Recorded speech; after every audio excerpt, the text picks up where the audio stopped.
हो रही थी।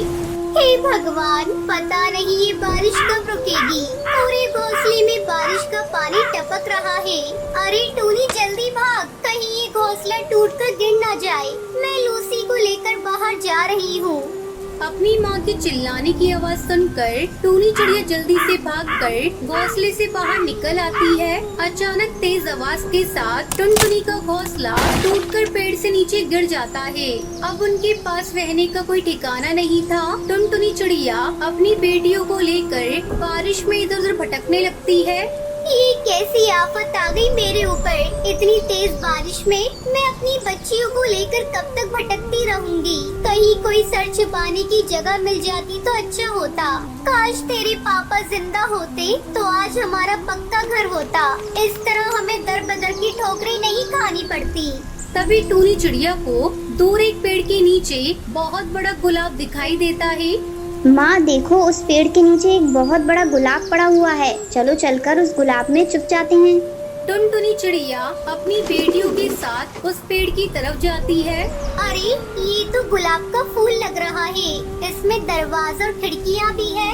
टुनटुनी चिड़िया जल्दी जल्दी उस गुलाब के अंदर अपनी बेटियों के साथ चली जाती है। अरे टूनी, ऐसा लग रहा है जैसे इस घर में पहले से कोई रह रहा हो। कोई बात नहीं माँ, चाहे इस घर में कोई भी रहे, अब इस घर को छोड़कर हम लोग कहीं नहीं जाएंगे। तभी टुनटुनी की छोटी बेटी लूसी भोजन मांगने लगती है। माँ मुझे भूख लगी है, मुझे कुछ खाने को दो। लूसी तू पागल हो गई है क्या? इस बारिश में माँ भोजन लेने कहाँ जाएंगी? चुपचाप सोने की कोशिश कर। टूनी दीदी मुझे नींद आ रही है, भूख से पेट में दर्द हो रहा है। माँ मुझे भूख लगी है, कुछ दो खाने को। चुप हो जा कमबख्त, मेरा दिमाग मत खा। वैसे भी इस बारिश में जान बचाना मुश्किल हो रहा है और तुझे खाने की पड़ी है। टूनी, इसे थोड़ा पानी पिला दे और फिर तुम दोनों बहनें सो जाओ। टूनी चिड़िया अपनी बहन को पानी पिलाती है और फिर दोनों बहनें सो जाती हैं। चलो, मेरी दोनों बच्चियाँ तो सो गयी, लेकिन मैं नहीं सो सकती। मुझे रात भर जागकर इनकी रखवाली करनी होगी। इतनी बारिश में कहीं कोई जहरीला जीव जंतु इस घर के अंदर ना आ जाए। रात भर टुनटुनी चिड़िया जागकर अपनी बेटियों की रखवाली करती है। सुबह होने पर टुनटुनी चिड़िया को उस गुलाब में रहने वाले कालू कौवे की आवाज सुनाई देती है। कौन है रे मेरे इस घर के अंदर? जल्दी दरवाजा खोल, मैं बाहर बारिश में भीग रहा हूँ। टुनटुनी चिड़िया दरवाजा खोलती है। ए चिड़िया, ये मेरा घर है, निकल मेरे घर से। नहीं निकलूंगी, जाओ जो करना ही कर लो। जब मैं इस घर में आई तो ये घर खाली पड़ा था। मैं कल भोजन लेने गया था और तेज बारिश होने लगी, इसीलिए मैं नहीं आ पाया। चलो अब जल्दी निकलो यहाँ से।